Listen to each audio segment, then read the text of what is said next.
Welcome back to the Brighter Podcast. My name is Chelsea. My name is Batsheva. And my life is so much brighter thanks to Batsheva. My life is super brighter thanks to Chelsea. We love to come on here and share our stories, our tools and techniques, our life experience, and sometimes really get vulnerable with you in order to brighten someone's day and to hope that these episodes reach all that they are meant for. And today we're going to be talking about our creative outlets. Last week, we talked about how we comfort ourselves, and Batsheva and I have both found that creativity is a huge part of that. So that's what we're going to be diving into today. But before we do that, we like to arrive in the space together. So if you're able to close down your eyes, I invite you to do that. If not, please keep them open, especially if you're driving or doing something where eyes closed is not safe. And we'll begin by taking a deep breath in the nose and exhaling out the mouth. Another deep breath and exhaling out the mouth.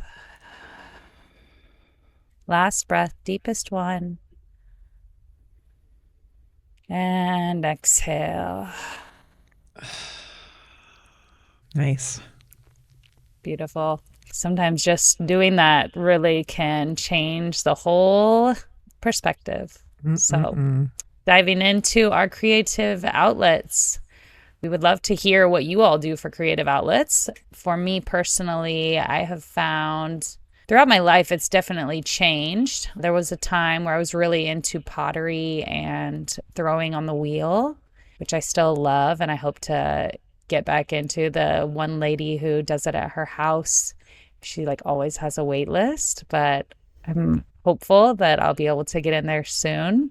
I've found that through sound, through the Tibetan singing bowls and crystal singing bowls and the tuning forks that I've been getting into recently, that's been a really big creative outlet. And creating gifts for people whenever we go on these trips to see our favorite band, the String Cheese Incident, or we go on Jam Cruise or something like that. Everyone's always handing out stickers or trinkets or something that they've made, whether it's leather or magnets. And so coming up with something creative like that has also been fun. I went through a phase of being dream catchers and friendship bracelets. That reminds me, my cousin who lives on the East Coast in Connecticut, she just posted online, someone had posted this picture of these beautiful crocheted roses of all colors that I guess she had gifted her friend and she had made. And my cousin, I think she's in her 70s, but it was just like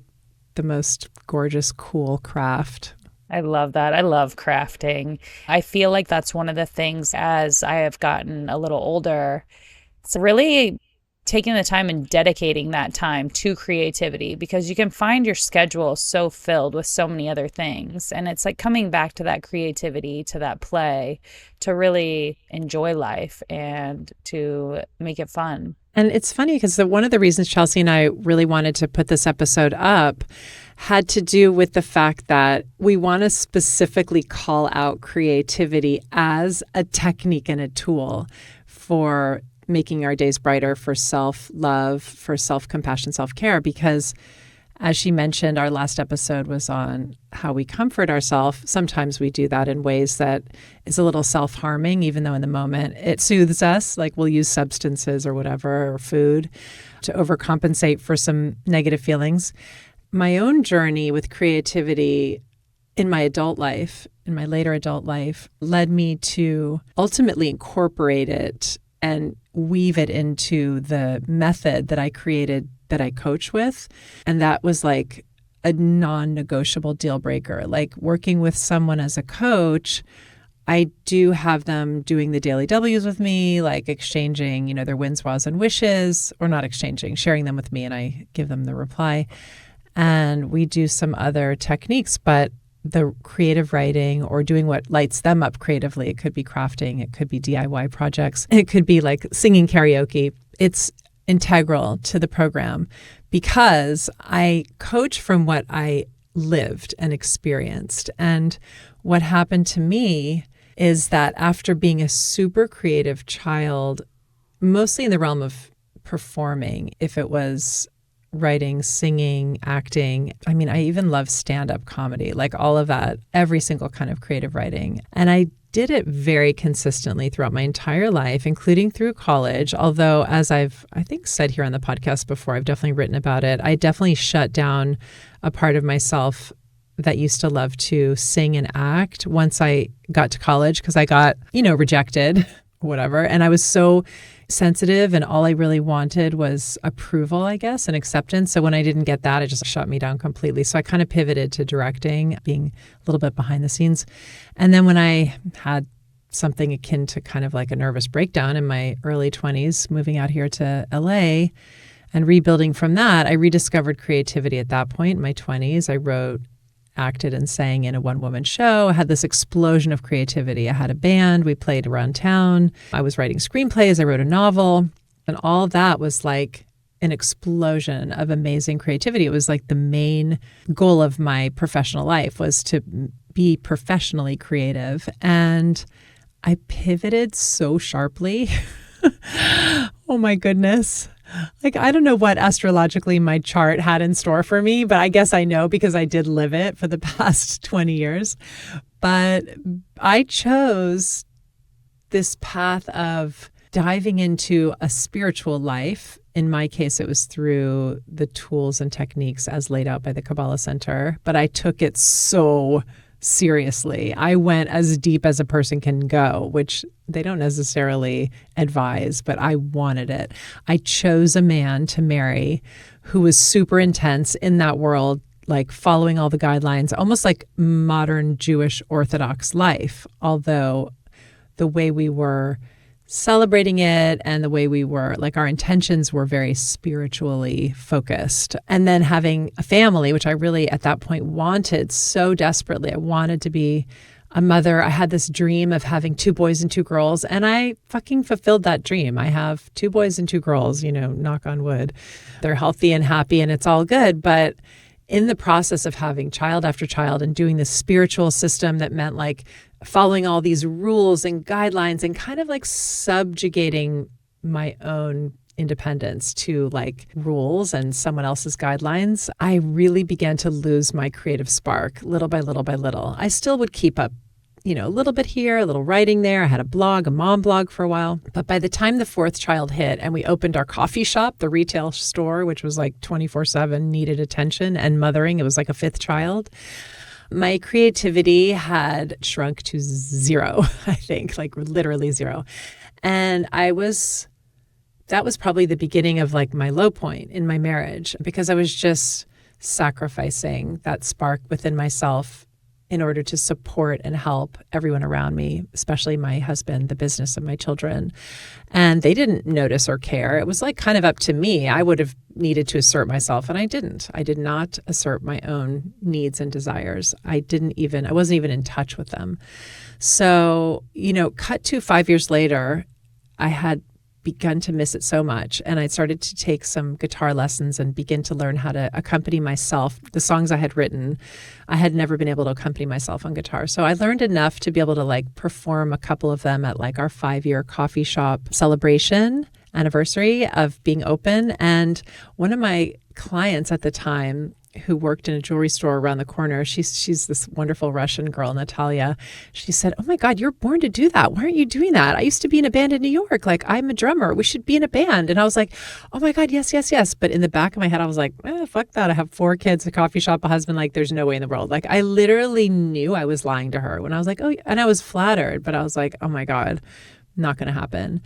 And then I would sort of tell my husband, like, I want to do this. Like, I want to go on like America's Got Talent, because there's no like age limit there. And I was like, I want to do, and he was looking at me like I'm crazy because we're so busy. It wasn't that he actually didn't want that for me. I mean, he really wasn't trying to shut me down at all creatively, but he needed our coffee shop. Of course, it's now his again, because I needed out of that world.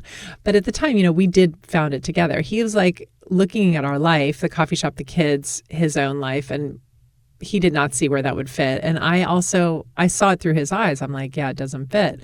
So I kept subjugating. But at the meantime, and as I've said, I started to support myself in more self-compassionate and loving ways, using all the tools we're sharing on all these podcasts, literally, which is, again, what I built into the program that I coach with, because it finally worked for me so well. It created a baseline for me to, grow and be happy. And so finally, after the separation, after the divorce, if you want to hear more about that story, you got to go back to the previous episodes where I've told a little bit more of that story. A friend of mine out of the blue was like, I'm taking this writing class in the Valley. Why don't you come take it? And I was like, oh, the Valley, it's kind of far from where I live. And I literally decided last minute, I'd missed the first class. I went to the second class, and this wonderful teacher, her name's Robin Finn, and she teaches on Zoom, and she's got a book out now. She's a wonderful method that I've actually since incorporated into the coaching method. And I do it with a little group myself every week. We have like our own little WhatsApp group that kind of spun off from her class. But she teaches this technique that it's definitely a known technique. And actually, Chelsea mentioned it during our journaling episode, I think episode 10, where you just set a timer and you write. But in this case, she would give a prompt. So whatever the prompt was, if it was a photograph, a memory, a phrase, we would start with that prompt and then not think, no rational thought, and either type or write for 10 or 15 or 20 full minutes. And then it was a group of moms. It was a very safe and supportive environment. And then we would read it to each other. And I was so real. I just put it all on the paper, and I would be like sobbing, reading my piece, and like kind of mortified beyond belief internally, literally mortified. Like, I'm not an exhibitionist. And yet I just was somehow driven to be like, I don't know these people. My friend didn't even end up taking the class. I'm like, I'm just going to lay it all out there, because I felt, I guess intuitively, there was like a therapeutic element, which there completely was. And it was received with so much love, so much warmth. Actually, like my very first client as a coach ended up a year later coming from that, because she kind of approached me and asked me like to mentor her as a writer. And so it was like my whole technique was born out of that like relationship. And then I would do that week after week. And it was like so reinforcing, like it literally was giving to me this nourishment and joy. I was being seen and witnessed and loved for my creative output. And, obviously creativity, it's just ourselves reflected in art. So it was, yes, I was often being real and telling stories about myself, but it was art. It was written word. It was essays. It wasn't like journaling. It was stories. And in the end, we had like a reading, Wine and Cheese, that we were going to read the story that we loved the most publicly to this audience of friends and family. And then we had to do our bios for this event. And I had this, I was like at a crossroads, because I was like, my first impulse was to do what I'd been fucking doing for 20 years, just write like, Batsheva is a mom of 4 and, blah, blah, blah. And then I forced myself to dig deep within and find the courage to write what was not exactly true at that moment, but it had been true in my 20s, and I wanted it to be true again. So I said, went to Yale, plugged my school. And then I was like, she's a writer, a singer-songwriter, an actress, performer. I wrote it. I put it on the page. And I mean, nobody would have cared one way or the other. But for me, it was a big act of courage.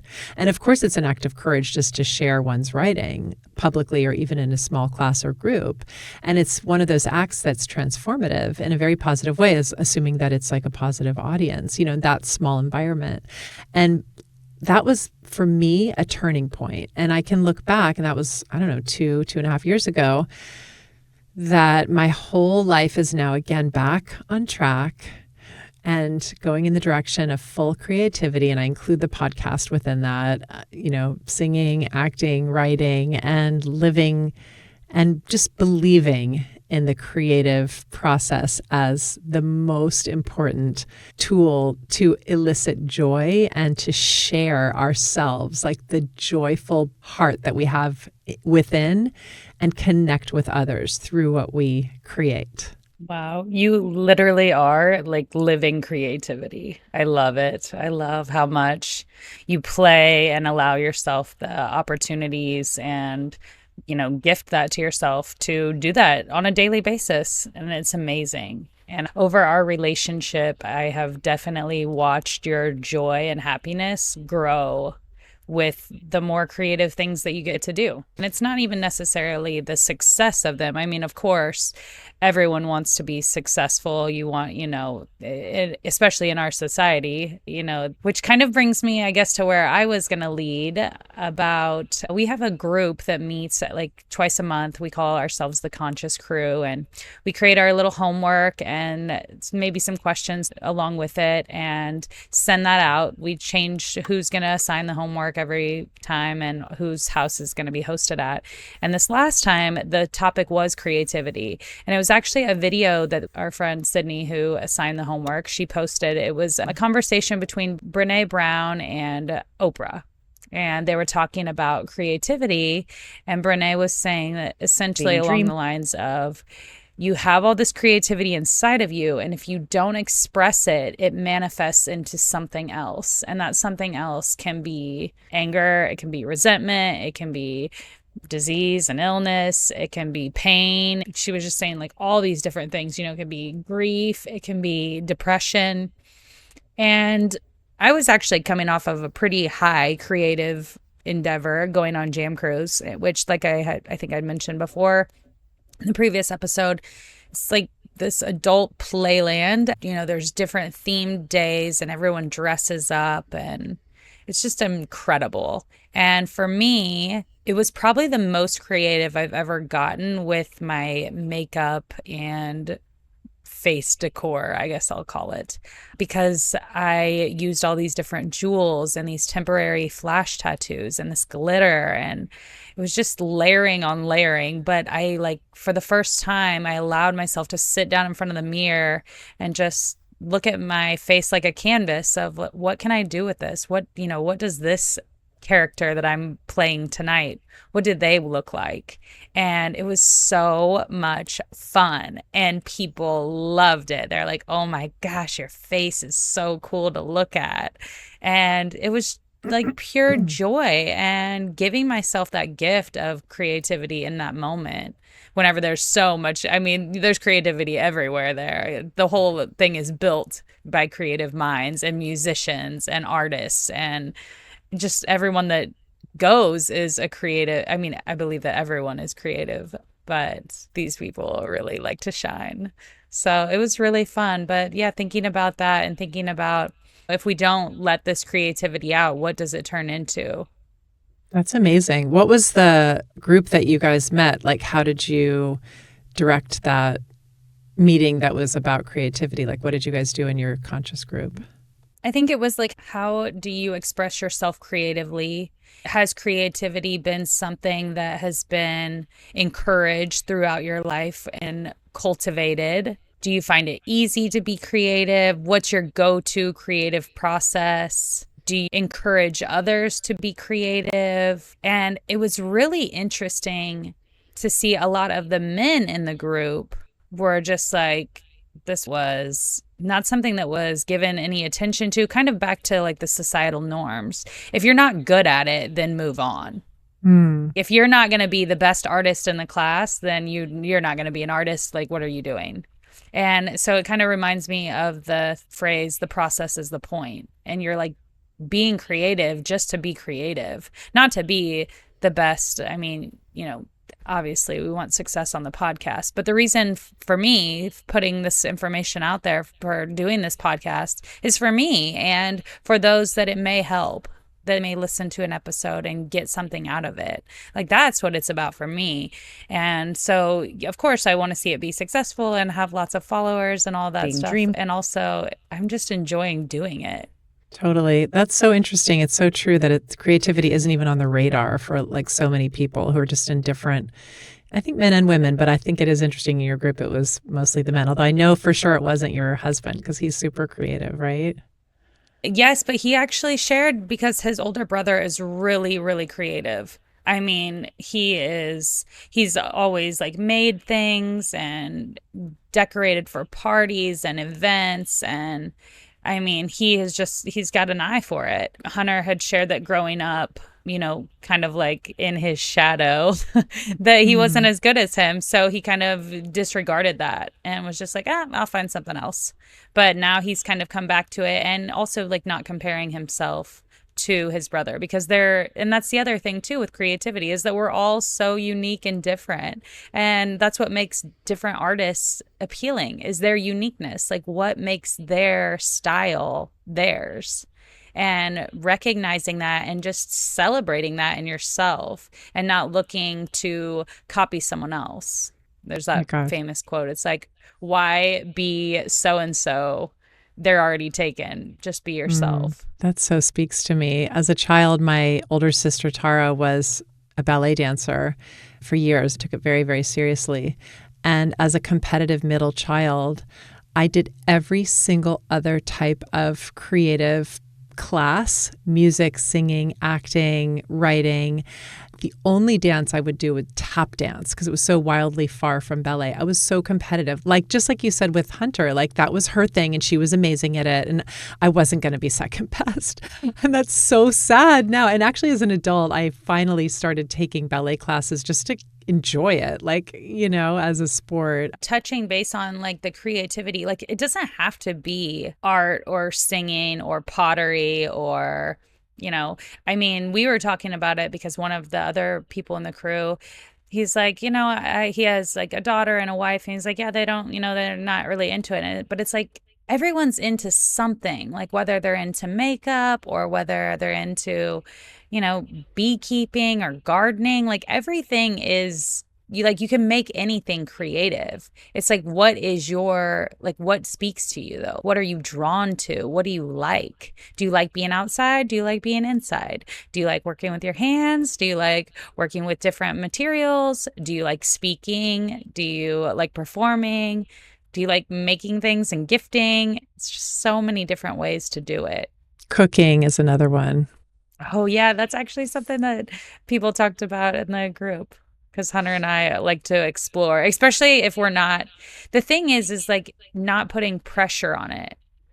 If you put the pressure on it of like you're having to, like you're making something for a group and you're like worried about how it's going to turn out, that for me kind of like takes a little bit of the fun out of it, because I like to just, do it and then try it and see what it's like. Well, yeah. And for sure, mothers too have that problem. I know like many mothers who are super creative when it comes to food, cooking and baking, but they definitely burned that candle at both ends, just having to churn out food day in, day out, like plus all the cleaning and, the pressure, like you said. So it's true.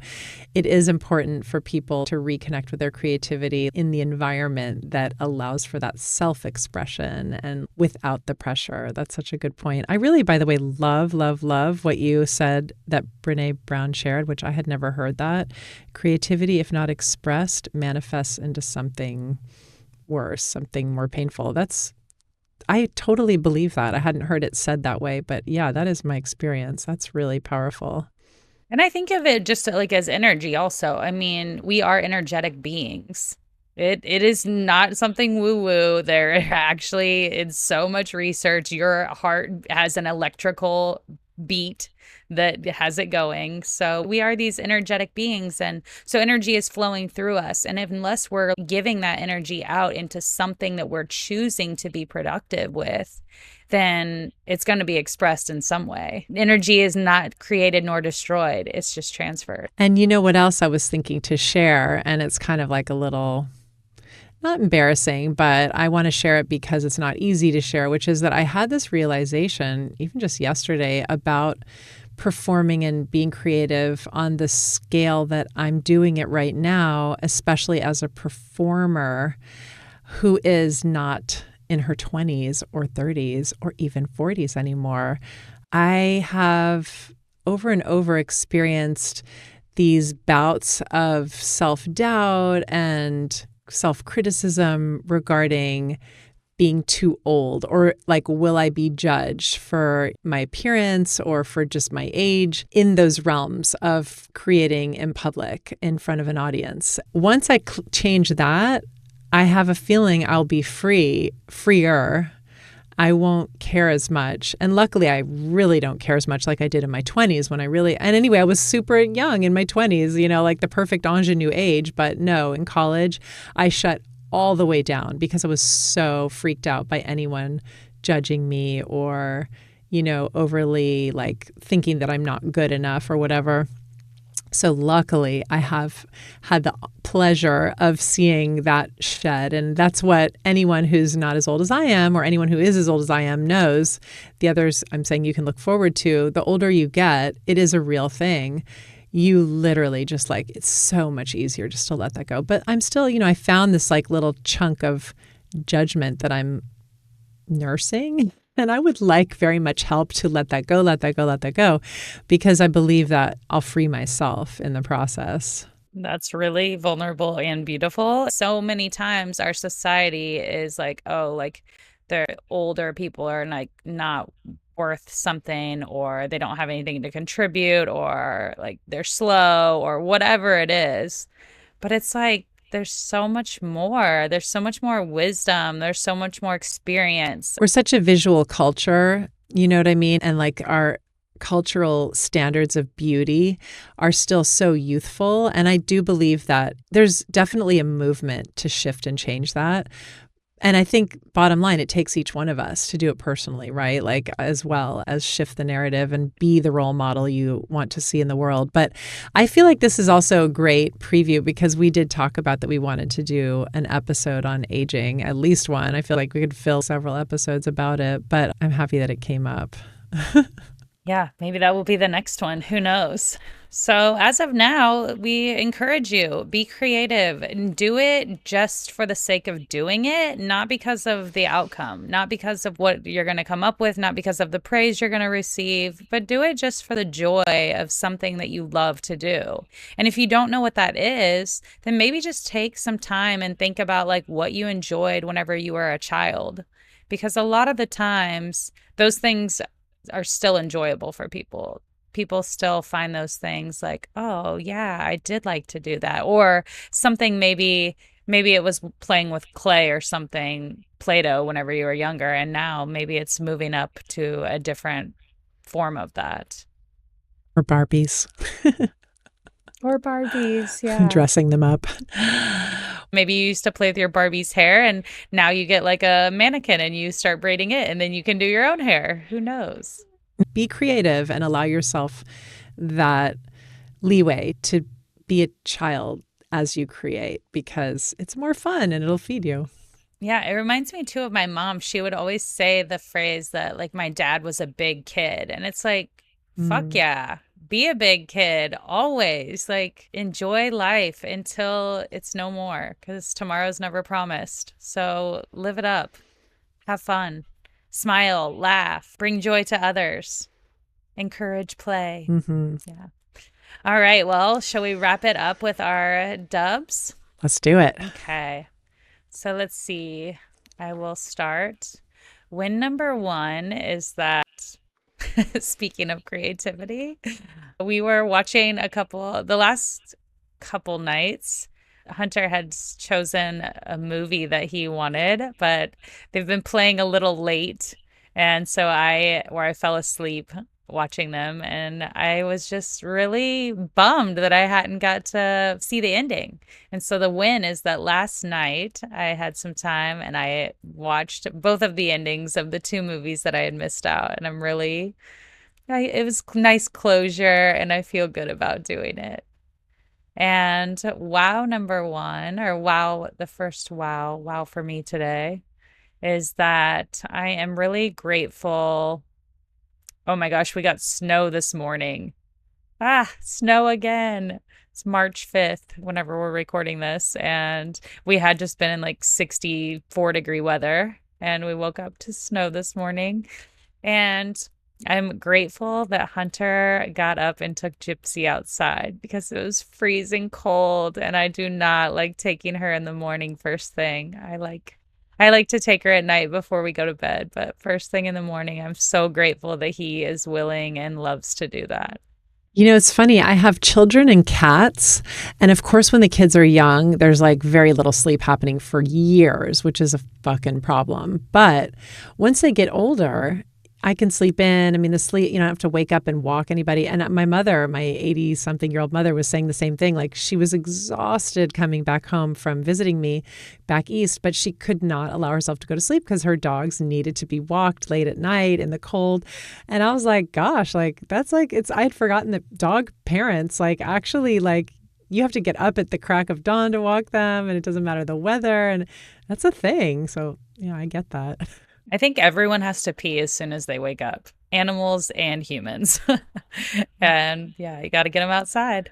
Oh my gosh, that totally makes sense. Well, thank you for sharing. I love that. And I'm going to share my wish. I think I decided to go ahead and wish for what I mentioned in this episode, which is I am wishing to really be changed into a person, a version of myself that no longer even notices unless I'm celebrating somebody's age. And instead, I just really receive them for who they are and what they're transmitting and what they're doing. And especially performers, I found myself judging them or kind of like looking at from a beauty perspective. And so I'm just wishing for myself to really shed and release that old programming completely. And instead, look with fresh eyes, loving eyes, appreciative eyes, happy and grateful eyes at all the wonderful variations of women who are out there performing in all stages of life. So heartfelt. Yes, let's all love each other. Love, love, love. Radiate love. Well, thank you for joining us. Again, we'd love to connect with you. If you have a creative outlet that you love or something that you're thinking about diving back into, we would love to hear about it. Comment, direct message us, shoot us an email, visit the social media platforms that we have, and yeah. Subscribe and keep listening, and we hope your world is brighter and brighter and brighter. Thanks to the podcast and all the things you're doing. Thank you. We love you. Bye.